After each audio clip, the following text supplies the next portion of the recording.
First and foremost, I must thank the organizers to give me an opportunity to express my views to such an august gathering. I was rung up last evening and I asked as to what I had to speak on.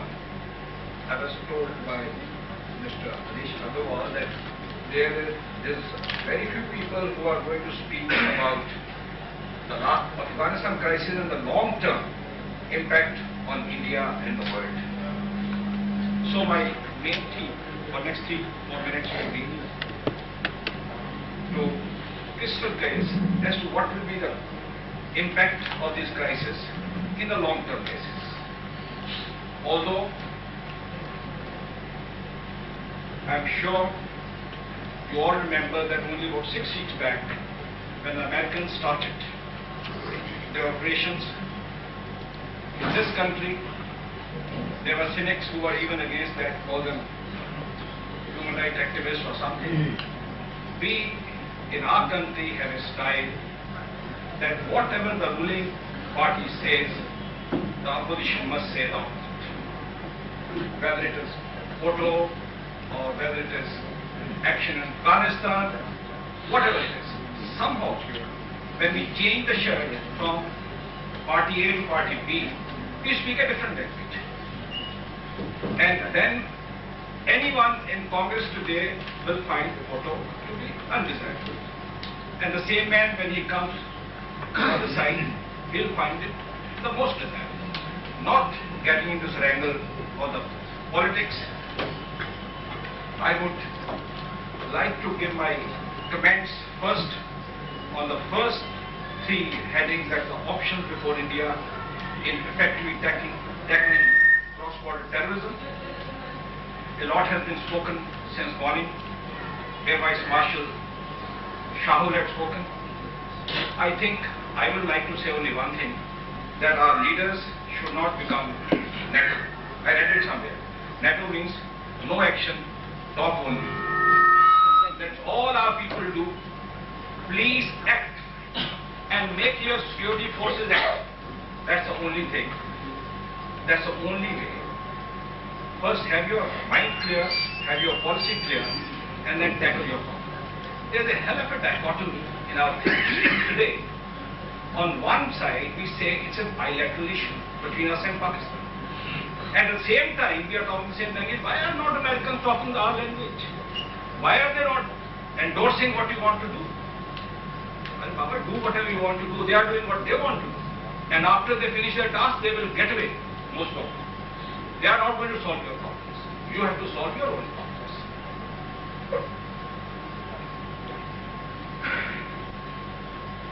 Media's role in covering global terrorism. We saw heard a very impressive and from the heart speech from the minister when he was talking about Muslim religion and never talking about terrorism.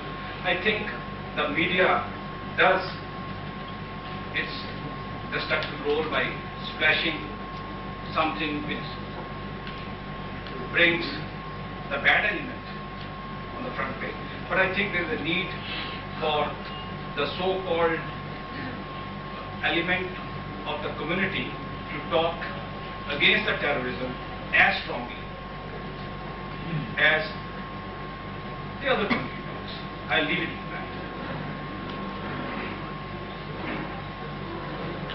Whether the present laws are educated or new legislation are required for covering global terrorism, well, I am not going to get into the photo, but again, Mr. C.M. Ibrahim, the MP and the Home Minister, talked about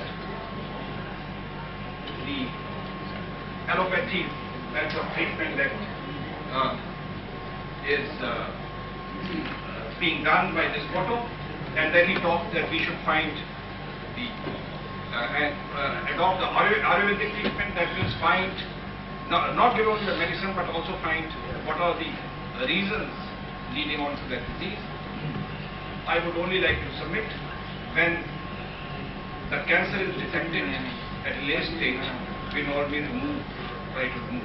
And I think we have reached in our country's history a stage when we have to have special laws or a very strong will to resolve the terrorism that we are surrounded with.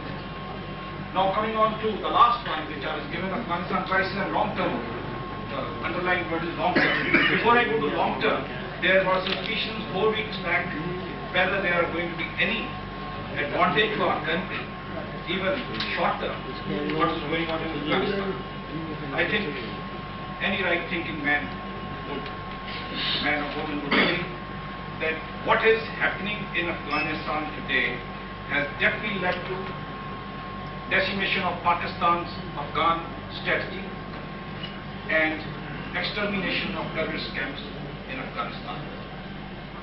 Secondly, destruction or partial destruction of Osama bin Laden's extensive network and neutralization of his perversion of Islam. The people from Islam are now condemning his acts. Thirdly, replacement of fundamentalist Taliban regime in Afghanistan by a genuinely, hopefully genuinely multi-ethnic and secular government. And lastly, increased American and world involvement in fighting global terrorism. These are the spin-offs or the advantages that we have got in our national interest today. In the long term, since the situation there is in a melting pot, one really can only crystal gaze and say, I would like to analyze it under two headings. One, if the world community succeeds in establishing a multi-ethnic government there and which hopefully remains stable, and Americans achieve their aims of destroying Al-Qaeda and others there in Afghanistan, and in case they stick to their promise of tackling terrorism elsewhere in the world, the impact is very simple, that we get onto our job of tackling our problem in J&K, because the terrorism will definitely weaken what it was a couple of months back. However, there is a big danger that if Pakistan settles pro-Taliban Pashtuns masquerading as refugees in POK, Pakistan occupied Kashmir, India could face a major problem in J&K, which again, by determination, we have to tackle, and no one will come to help us to tackle it. Second, Pak credibility and claim for Kashmir will be coming under great strain following mounting evidence that the same set of terrorists and jihadis flicked from Kashmir to Kandahar as Kunduz. So there is going to be a better understanding of our problem, but we'll have to tackle it. Second situation, if these people regroup, refight, the government is not stable, in that case, it's the long-drawn affair that America will have to get into, and its impact on our country and the rest of the world is very obvious. The economy will shatter further. Aviation sector is already having a bad time. Hotel industry will have a bad time. The whole economy will get weaker and weaker. India will have more problems to face. Just putting them in this short lecture, I would like to stick to my 3 to 4 minutes at the end. Thank you.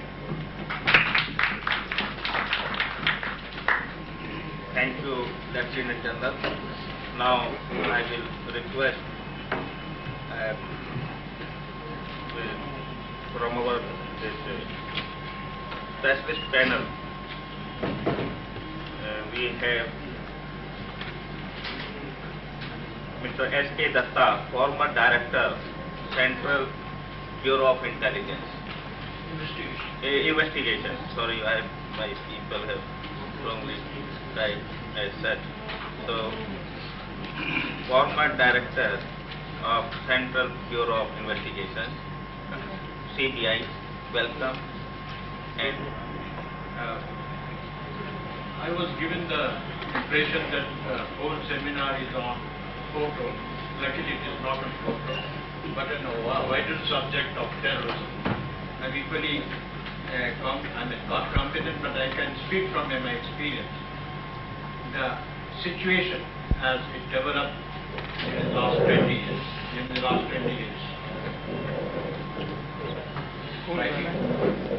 Anyway.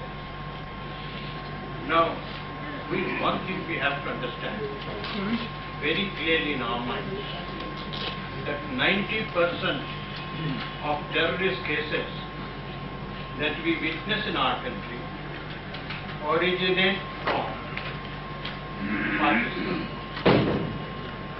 This is a very hard statement. Having done some work on this for years together, I have found that they have identified 17 conflict situations in India for hijacking those issues. We have in our presence an honorable judge who perhaps hails from that part of India, which is called Assam. In 1990, ISI managed through contacts to hijack the entire Ulfa leadership to Pakistan and managed to convince them that we will aid you, assist you in your program that is broadly sovereignty for Assam, and they did not say or convince them about the other Ulfa agenda, that is to stop infiltration into Assam from Bangladesh. That was hijacked. False promise was given. And in the process, what they did was to promote ISI's own cause, that is the creation of a separate Muslim state of Assam. Many of us do not know about it because small stray reportings here and there are not analyzed in depth. But those who are in it know that not one but several Mujahideen groups have already been organized in Assam. Fortunately, 2 years ago, that gang was smashed. 4 operatives were caught.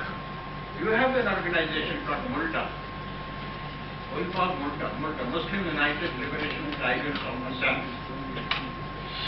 Many of them had gone to Afghanistan for training. How many of us are aware of all these little developments? You have in the south, not very long ago, Dindar and Juman sponsored just lost cases. The major reaction in India was that this is Parivar work. So Parivar was blasted in the process till the case was detected accidentally by jeep explosion in which those fellows were there. One was survived and he picked out everything. Who is that man, Anjuman? This Dindar Anjuman man. He is in Mardan city of Pakistan. He resides there. He has been hijacked, possibly for this type of subversive activities. Not one, I can cite hundreds of them to show how dangerous is the situation in the country. I give an example during my own time of a spy who was, we would grade him very high.